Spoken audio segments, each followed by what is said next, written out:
اکثر انسان اپنی نامکمل خواہشات کے لیے بہت بے چین رہتا ہے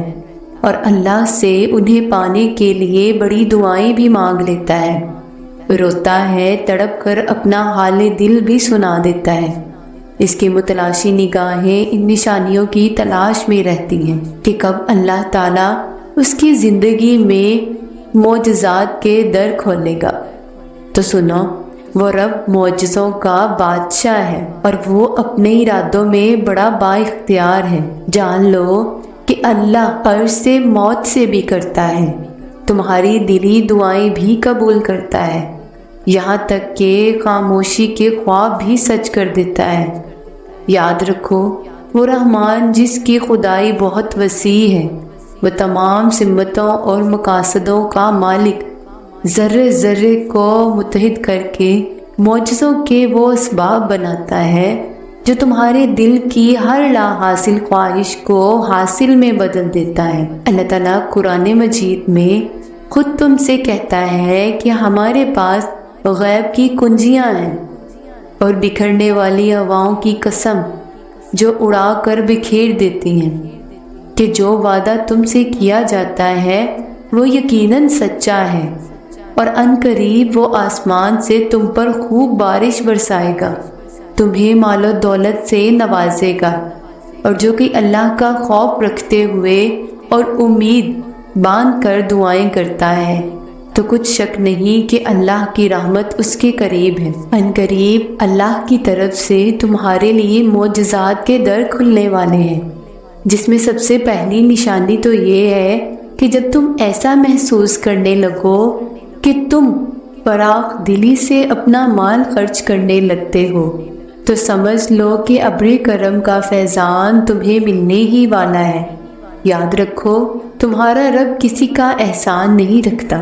بلکہ وہ بہت دانا ہے۔ وہ تمہارے خیر کے ایک ننھے سے بیج کو اپنی رحمت سے تناور درخت میں بدل دیتا ہے، تمہاری زندگی کا خوبصورت سائبان بنا دیتا ہے۔ قرآن میں اللہ خود فرماتا ہے کہ جو لوگ اپنا مال اللہ کی راہ میں صرف کرتے ہیں ان کے خرچ کی مثال ایسی ہے کہ جیسے ایک دانہ بویا جائے اور اس سے 7 بالیں نکالیں، ہر بال میں 100 دانے ہوں۔ اسی طرح اللہ جس کے عمل کو چاہتا ہے افزونی عطا فرما دیتا ہے، وہ فراخ دست بھی ہے اور علیم بھی۔ جان رکھو، تمہارا رب خود فیاض ہے اور وہ اپنی مخلوق پر ہر بخشش اور عطا کے در پہ بہا رہا ہے۔ تو یہ کیسے ممکن ہے کہ تم کشادہ راہ اختیار کرو اور وہ تمہیں معجزات کی دید نہ کروائے؟ یاد رکھو، جب تم اللہ سے 2 طرفہ معاملات رکھو گے نا تو تم اپنی زندگی میں تمام مقاصد میں عرش سے مدد پالو گے، تمہارے تمام معاملات آسانی سے حل ہو جائیں گے اور ان مشکلات میں غیبی مدد بھی شامل ہوگی۔ جانتے ہو دوسری نشانی کون سی ہے جو تمہارے لیے عرش سے معجزات کے در کھلوا دیتی ہے؟ کہ جب تم اپنے ویژن کو اپڈیٹ کر کے خود پر یقین اور بھروسہ کرتے ہوئے اللہ کی بندگی اختیار کرنے لگتے ہو، چاہے تم پر کتنے ہی مسائل کے پہاڑ ٹوٹ پڑیں یا اللہ کے انعامات کی کتنی ہی بارش ہو رہی ہو، دونوں ہی صورتوں میں تم ثابت قدمی کے ساتھ راہ حق پر چلنے لگتے ہو،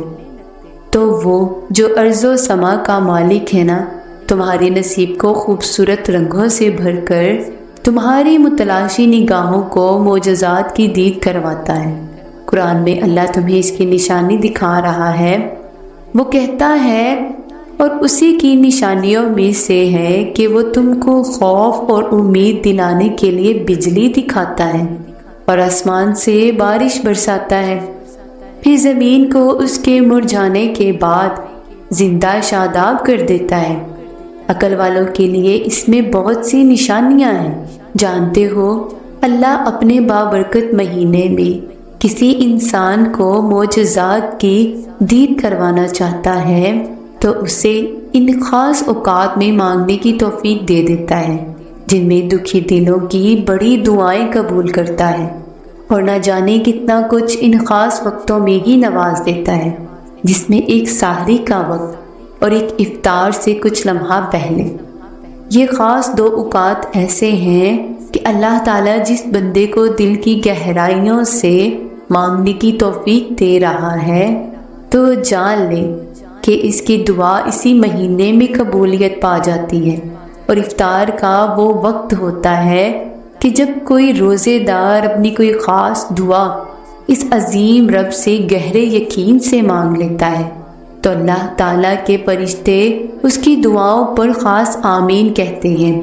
اور اگر تم محسوس کرنے لگو کہ اس مبارک مہینے میں تم تہجد سے جڑ گئے ہو اور تمہارے دل میں ایک اطمینان کی کیفیت طاری ہونے لگی ہے، تو یاد رکھنا وہ رمضان میں مانگی تہجد کی دعا کو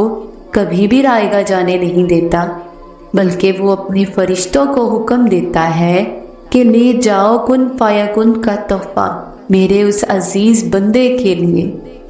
جو مجھ سے اس خاص مہینے میں یوں لو لگائے بیٹھا ہے۔ دیکھنا کچھ وقت کی بات ہے،